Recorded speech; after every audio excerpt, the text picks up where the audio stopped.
Alright guys, so today's video was supposed to be about the new CrinEar Daybreak IEMs, and it still is, but first I kind of have to get a couple of mini rants off my chest. I'm noticing a lot of jealousy lately, and honestly it's kind of sad.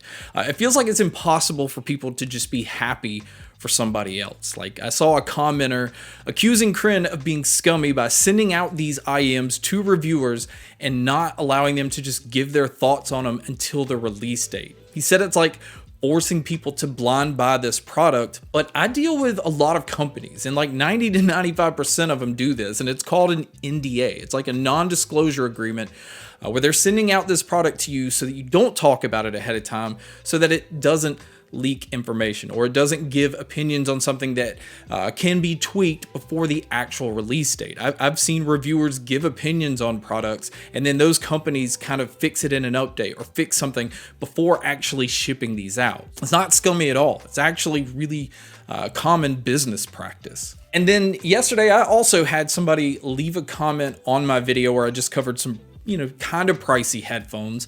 And it asked if I was just covering these just so that companies would continue to send out expensive headphones to me for free. And this is not the case. If you follow the channel, you've known that like I've covered higher end headphones all the way from the beginning. I used to cover Sennheiser headphones like almost every week because this is where my main interest is. I prefer higher end IEMs and headphones over true wireless earbuds, but it just so happens to be that the channel caught attention while I was covering true wireless earbuds. But I don't feel like that should kind of put me in a box where that's all I can talk about. But the commenter said that people come here for sub $100 earbuds and not $400 plus headphones. And I do feel like, as viewers, you have the ability to just skip a product I talk about if it's not something that you're interested in. But it doesn't mean that I shouldn't be able to talk about it just because some jackass is looking for a cheap pair of earbuds. But now let's get back to the Daybreaks. Now, the Daybreaks were designed in Singapore. This is where Crin's hangout shop is located. This is his website where you can get basically all of the IEMs that he approves of. And this is Crin's first full production IEM. This is the first one that's like readily available at all times. It's not like a limited run like the Metas were.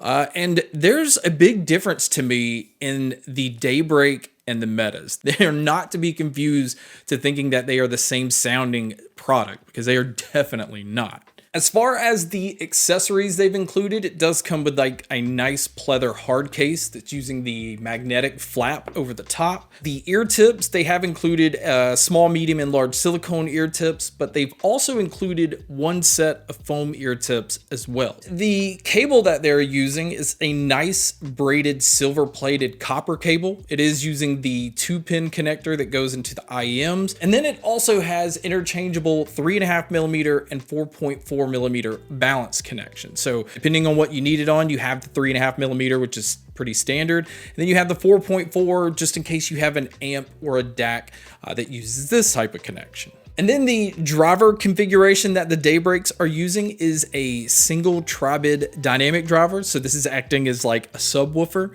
You have two balanced armature drivers, which are handling the mids. And then you have two microplanar tweeters that are handling the treble. Now, the microplanars are used in these to allow them to get pretty high from a frequency standpoint without getting too harsh. And then they're also using a 3-way crossover system in here so that the lows, the mids, and the highs don't overlap each other and get it to sound muddy or anything like that. And all of this was developed using the B&K 5128 data. This is basically like the newer standard when it comes to reading the measurement of sound. Crin is big on this because this is what kind of his rise to fame was, all the measurements and things that he did on IEMs and headphones. And you can tell this is a big deal to them because even on the Hangout website, it kind of explains how to read it, how important it is to kind of see what it is you like and what to look for if you're looking at measurements on products like these. Now, the body itself is 3D printed. Now, they did use resin shells so that you can see all of the internals in here. These are actually very small, but they are really comfortable. It's not one of these IEMs I felt like was moving around. I never felt like I had to adjust them too much. And it's also a pair that's easy to drop because it comes in with an impedance level of only 20 ohms, and then the sensitivity on these go up to like 105 decibels. So you don't really need an amp if you want to get some decent volume out of these. But if you really want to push them and get the most for your money, I always recommend using this plugged into an amp. And I think now is probably a good time to just go ahead and jump into the sound. And I feel like this is where there is a big difference between the Daybreak and the Metas.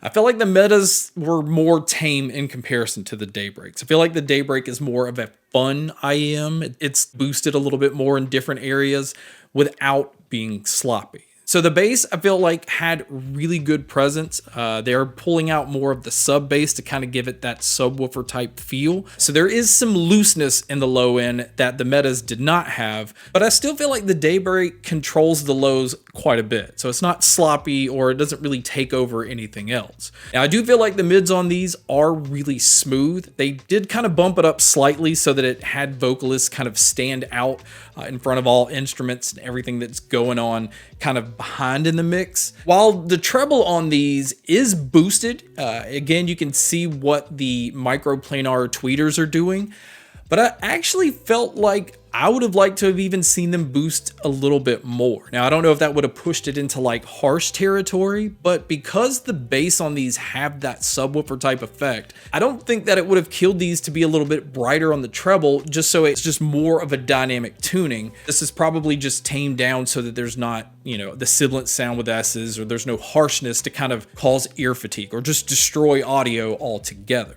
And then another thing that was actually pretty surprising about these is how much air was in the sound, how much space it had between instruments, and not feeling like, you know, everything is just crammed right there in front of you, which is normally what dynamic tuning does. And then it also did a really good job of being able to tell where different sounds are coming from. Just don't expect these to have that concert hall openness, but it still felt like I was in a pretty large room. So my overall opinion on these are they're just a fun pair of IEMs. This is basically made to just sit back and enjoy listening to your music without being like overly technical.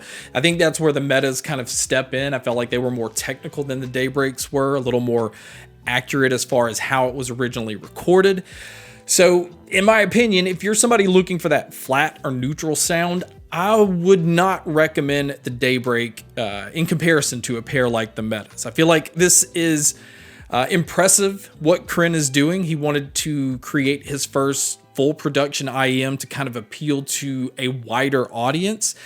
And I actually think it was impressive that he was able to get these in at $169 because he's not this large company that has this huge factory and is producing them all in-house.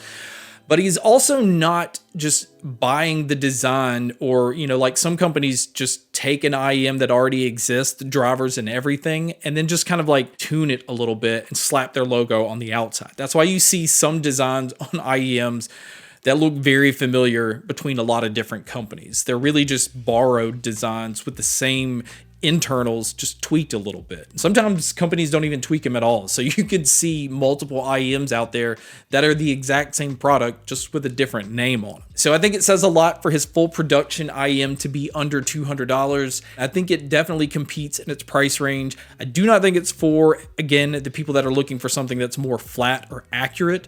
I do think that will come. He does have several different IEMs that he was working on at the time. So I think he's working on something that's, you know, all of these are going to be completely different. And I think he went with the more mainstream IEM out the gate. And these have really been fun to listen to. So I actually highly recommend them. I will have links to the ways to get these in the description. I actually think they're on Amazon as of today as well. But guys, that wraps up my video on the brand new CrinEar Daybreak IEMs. Thank you so much for checking out this video.